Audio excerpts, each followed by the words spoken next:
আজকে থেকে 20 বছর আগে আমি এই মাঠে খেলাধুলা করতাম। কথা বুঝতে পারছেন? বিশ্বাস করলেন না? আজকে থেকে 20 বছর আগে আমি এই মাঠে খেলাধুলা করেছি।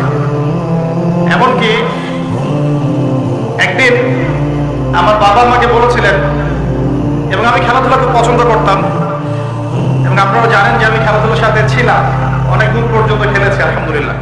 তো আমার বাবা আমাকে বলছিলেন যে খেলাধুলা করতে যেতে ইচ্ছা করছে। আমি বললাম যে হ্যাঁ। আমার মনে আছে ঠিক ওই যে ছেলেগুলো যেখানে দাঁড়িয়ে আছে ওই জায়গাটাতে আমি খেলছিলাম। আমার ব্যাচমেট যারা আছেন এখানে উপস্থিত হয়তো তারা জানবেন বিষয়টা। ক্রিকেট, অবশ্যই ক্রিকেট। আর ক্রিকেট খেললে আমি ব্যাটিং করতাম, বলিং করতাম।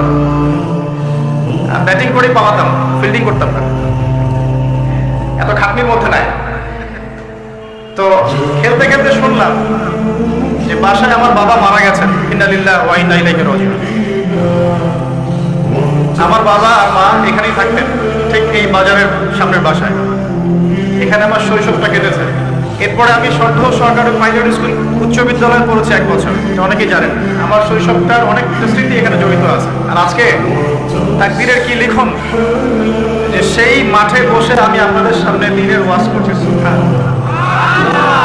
আল্লাহ পাক কিভাবে মানুষের তাকদীর লিখে রাখেন। হয়তো সেদিন আল্লাহ পাক আসমানের উপর থেকে দেখছিলেন এই ছেলেটা যেখানে খেলছে আর 20টা বছর পর সেখানে ওয়াজ করবে, তাই না? আল্লাহ পাক সব জানতেন না?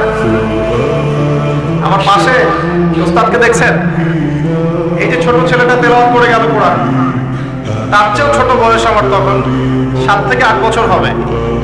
আমার কোরআনের হাতে খড়ি হয়েছে ওস্তাদ নজরুল হুজুরের কাছে।